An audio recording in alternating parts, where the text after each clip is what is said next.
that saw a peaceful, orderly, and successful transfer of power from one administration to another, marking the yet another remarkable step in our 24 years of unbroken democracy.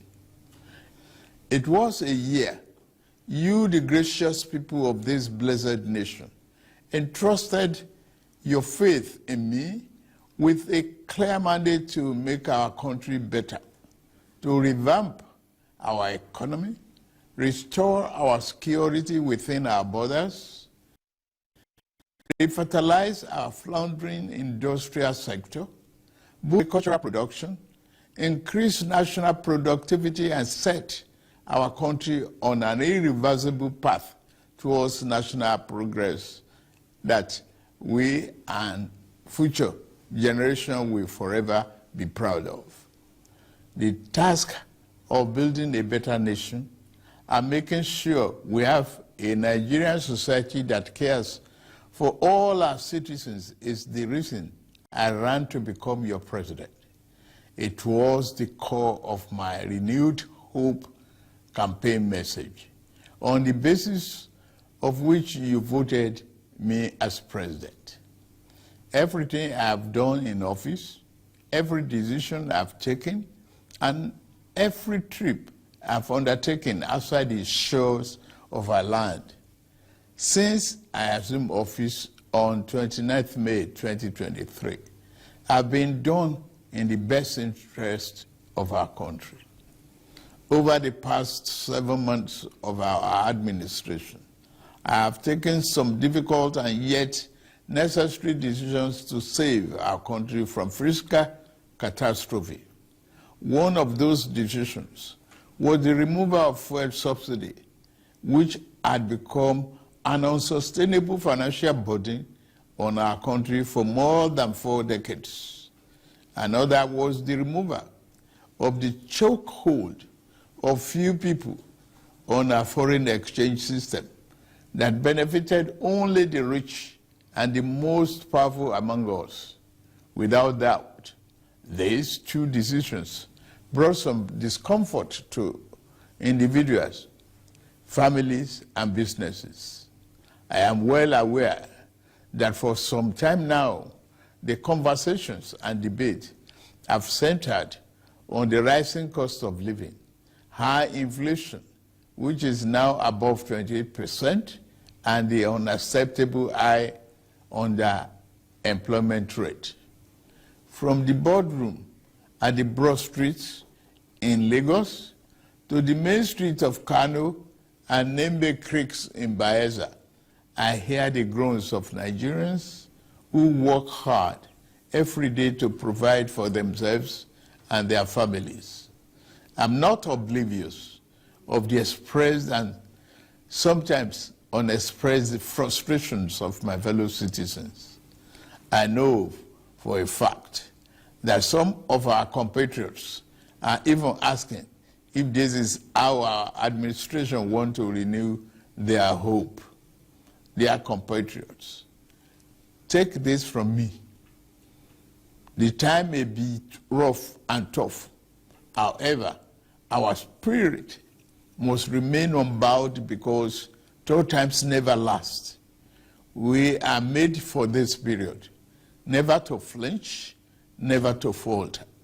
The socio-economic challenges of today should energize and rekindle our love and faith in the promise of Nigeria.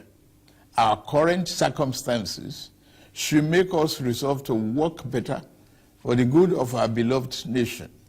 Our situation should make us resolve that this new year, 2024, each and every one of us will commit to be better citizens. Silently, we have worked to free captives from abductors, while we can't beat our chest yet that we had solved all the security problems. We are working hard to ensure that we all have peace of mind in our homes, places of work, and on the roads. Having laid the groundwork of our economic recovery plans within the last 7 months of year 2023, we are now poised to accelerate the pace of our service delivery across the sectors. Just this past December, during COP28 in Dubai, the German Chancellor, Olaf Scholz, and I agreed and committed to a new deal to speed up the delivery of Siemens energy power projects that will ultimately deliver reliable supply of electricity to our homes and businesses under the Presidential Power Initiative, which began in 2018. Other power installation projects to strengthen the reliability of our transmission lines and optimize the integrity of our national grid are ongoing across the country. My administration recognizes that no meaningful economic transformation can happen without steady electricity supply. In year 2024, we are moving a step further in our quest to restart local refinery of petroleum products with Port Harcourt Refinery and the Dangote Refinery, which shall fully come on stream. To ensure constant food supply, security, and affordability, we will step up our plan to cultivate 500,000 hectares of farmland across the country to grow maize, rice, wheat, millet, and other staple crops.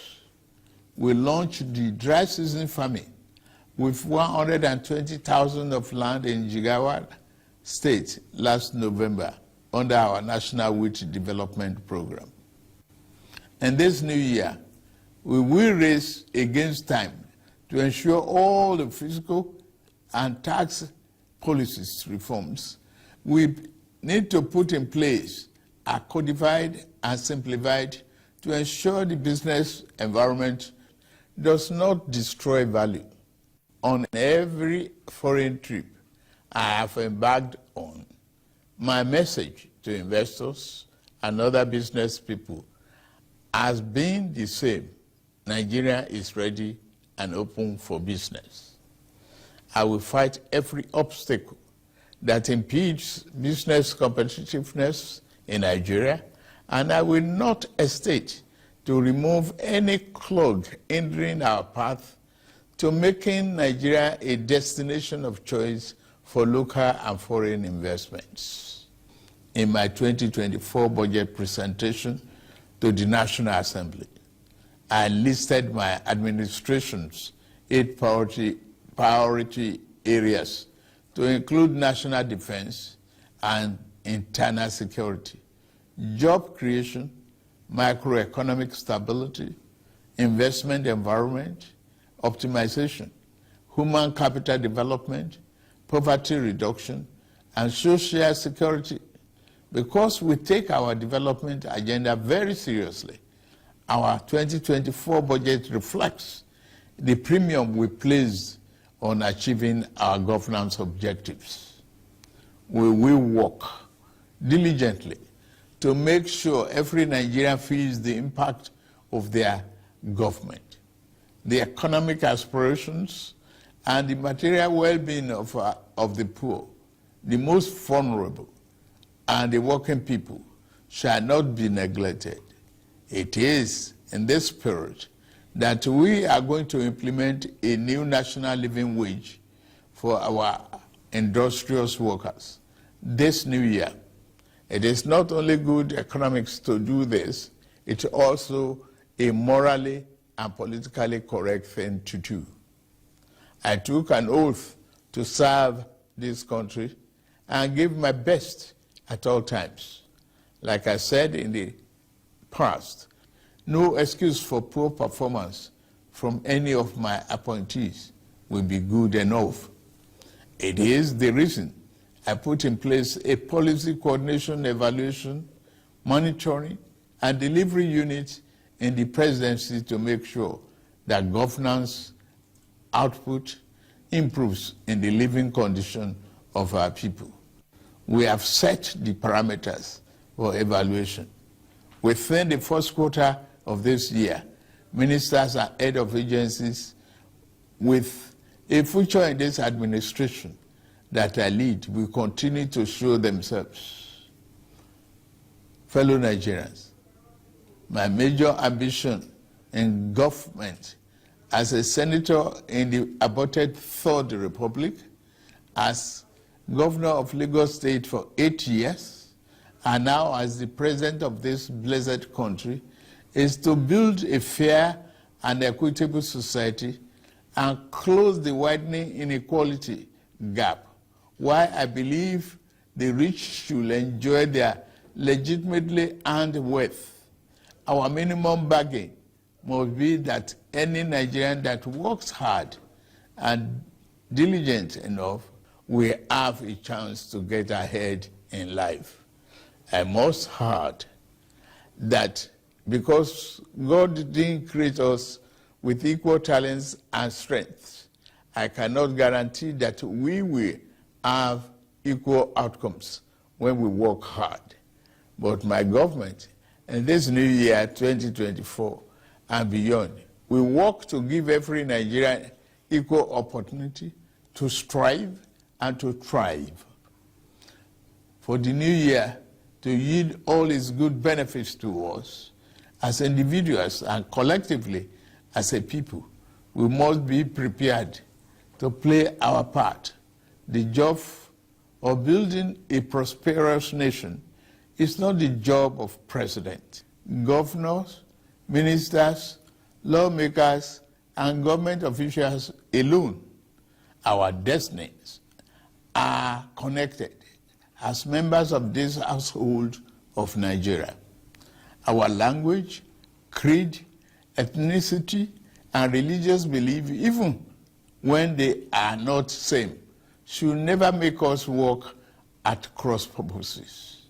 In this new year, let us resolve that as joint heir to the Nigerian Commonwealth, we will work for the peace, progress, and stability of our country. I extend this call to my political opponents in the last election. Election is over.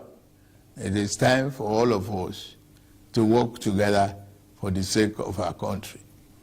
We must let the light each of us carries, men and women, young and old, shine bright and brighter to illuminate our path to a glorious dawn.